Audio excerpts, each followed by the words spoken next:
प्रेम से बोलिए बांके बिहारी लाल की जय, राधा मैया की जय। हरे राम कृष्ण बने मनिहारी, पहन लिए साड़िए हरी। हरे राम कृष्ण बने मनिहारी, पहन लिए साड़िए हरी। राधा से मिलन के बहाने ढूंढ लिए कृष्ण छलिया, ढूंढ लिए कृष्ण छलिया। पाँव में पहिरल पयलिया, माथे पर लगवल टिकुलिया, माथे पर लगवल टिकुलिया। अरे रामा सूरत लगे बड़ी प्यारी, पहन लिए साड़िए हरी। हरे राम कृष्ण बने मनिहारी, पहन लिए साड़िए हरी। मथवा पे रंग बिरंगी चूड़िया के भरल डलिया, चूड़िया के भरल डलिया।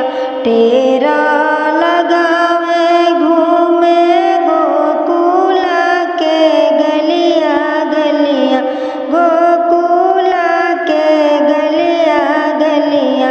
अरे रामा नैनो लगेला कटारी, पहन लिए साड़िए हरी।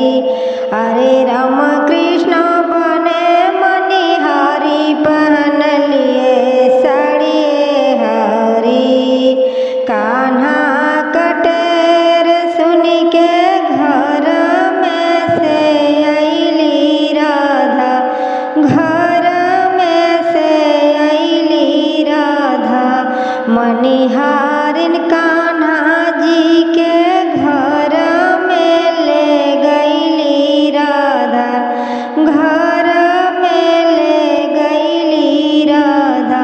अरे रामा चूड़िया देखवा बनवारी, पहन लिए साड़िए हरी। हरे राम कृष्ण बने मनिहारी, पहन लिए साड़िए हरी। हरे राम कृष्ण बने मनिहारी, पहन लिए साड़िए हरी। चूड़ी पहिरावे कन्हैया, राधा के दबावे कलैया, राधा के दबावे कलैया।